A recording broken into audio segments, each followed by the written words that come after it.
Chapter 11 Adventures Under the Sea.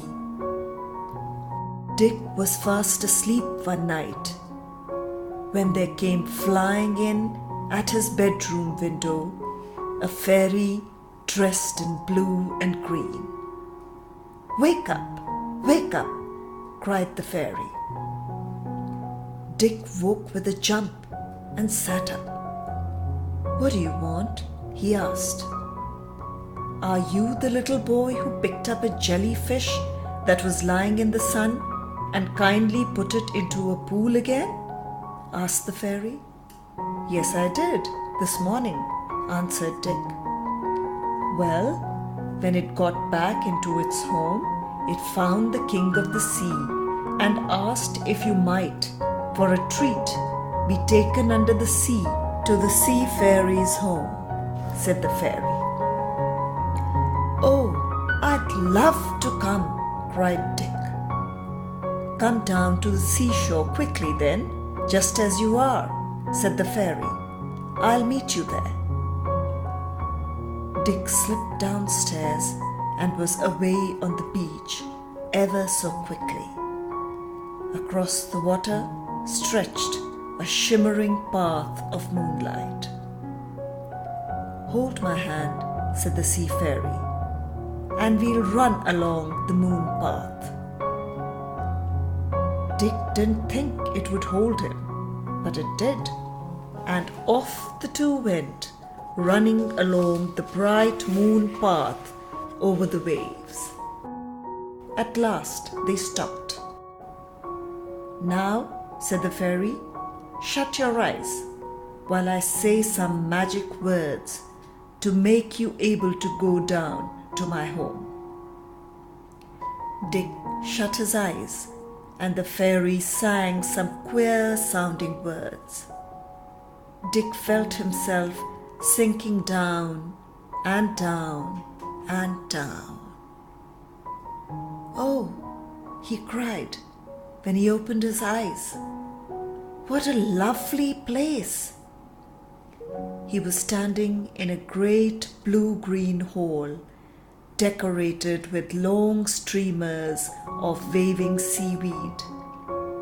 At one end sat Neptune, the king of the sea, with a crown of beautiful shells. "Welcome," he said.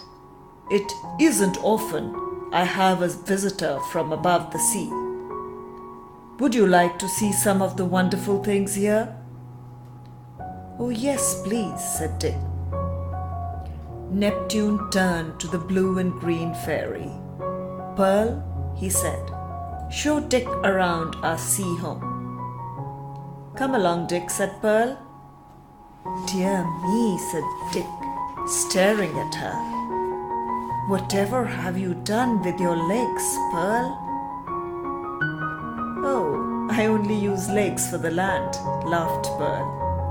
"I put a tail on down here. Isn't it a nice one?" And off she swam, with Dick following. They came to a dark, quiet cave in which sat a solemn little merman with a long yellow tail. He had a silvery net and was gazing up through the water. "What's he doing?" asked Dick. "Look up," said Pearl. "Can you see those shining things right up there on top of the water?" "Yes," said Dick. "They are stars reflected in the sea, aren't they?" "Yes." "Watch," said Pearl. The merman suddenly flung his net up into the water. It rose up and up. When he pulled it down again, Dick saw it was full of faint, shining stars. "He caught the stars you saw reflected on the top of the water," said Pearl. The merman picked out the smallest and threaded them on a fine string. "They are for the baby sea fairies to play with," he said. "The rest I throw away. They are too big. he threw a lot down on the ground. To Dick's surprise, they turned pink and slowly moved away. "Goodness me," he cried. "They've turned into starfish." "Yes, they always do that," answered Pearl. "Now you know why they are shaped like stars. Come along." She took him out into a wide, open, sandy place with rocks all around and beautiful sea flowers. Playing about were baby sea fairies, all with tails. "Would you like to see them play their favorite game?" "Yes, I would," answered Dick. Pearl went to a big square rock and opened the top, just like a box lid. All the baby fairies swam over to her, calling out, "Our balloons! Our balloons!" "Oh, you're giving them jellyfish!" cried Dick in surprise. "Yes, they're not like your balloons," laughed Pearl. "And they are made of jelly so that they don't burst and frighten the babies." Dick watched the little fairies. Each held onto the streamers hanging down from the jellyfish, and away they floated, up and up, carried by their strange balloons. "Oh," cried a baby, tumbling down. "Mine is broken." His jellyfish went sailing away by itself. Soon, 3 or 4 more babies came tumbling down, laughing and rolling on the sand. "There go their balloons," cried Dick.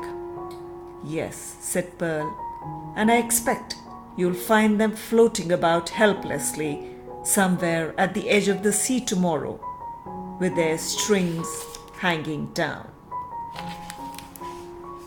"I often wondered what use jellyfish were," said Dick.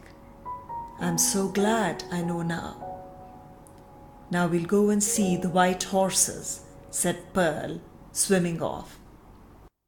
"Oh, are there really white horses in the sea?" asked Dick. "I thought they were just white foam on the top of waves." "Dear me, no," said Pearl. "When they gallop along under the sea and make big waves come, it's their curly white manes you can see peeping up here and there, not just white foam." "Oh, there they are!" cried Dick. There, in front of him, stretched a wide field of green seaweed, and munching it were great white horses with beautiful curly manes of snow white. "Stroke one," said Pearl. "They're quite tame." Dick stroked one, and it felt as soft as foam. "I'm going to let one take you home," said Pearl. "Jump on his back." Dick climbed up. "Goodbye," called Pearl.